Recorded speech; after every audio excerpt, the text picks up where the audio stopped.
Komisi Pemilihan Umum Daerah Ciamis menggelar debat publik calon bupati dan wakil bupati Kabupaten Ciamis tahun 2018 di Gedung Islamic Center, Kabupaten Ciamis.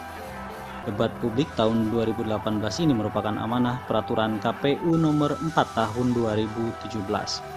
Pelaksanaan debat publik Kabupaten Ciamis terjalin dengan suasana yang berbeda dan tersaji dengan penuh kegembiraan, sehingga masyarakat Tatargalu Kabupaten Ciamis dapat dengan jernih menilai dan menentukan pilihannya pada hari Rabu 27 Juni 2018 yang akan datang.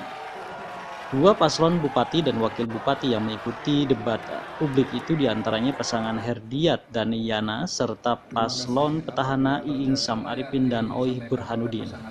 KPUD Ciamis berharap kepada kedua paslon bupati dan wakil bupati Ciamis untuk meyakinkan sekitar 925.858 penduduk yang tersebar di 27 kecamatan di Kabupaten Ciamis berkompetensi secara sehat, memberikan pembelajaran demokrasi yang baik, meraih simpati para pemilu dengan menawarkan visi dan misi serta program untuk memajukan dan kesejahteraan masyarakat Kabupaten Ciamis.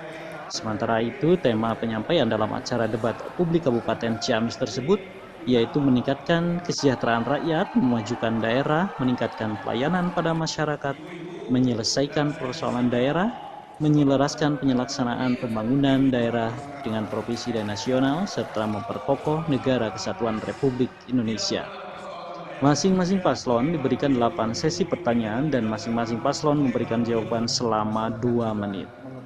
Yang sempat menarik perhatian audien adalah ketika dua pasangan calon bupati dan wakil bupati Ciamis sepakat mengganti nama Kabupaten Ciamis menjadi Kabupaten Garut. Usul penggantian nama tersebut dilontarkan oleh perwakilan mahasiswa saat debat publik calon bupati dan wakil bupati Ciamis di Gedung Islamic Center itu.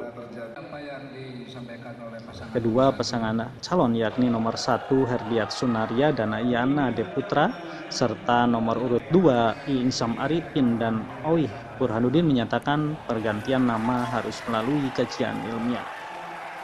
Dari Ciamis, Jawa Barat, tim Dewara TV melaporkan.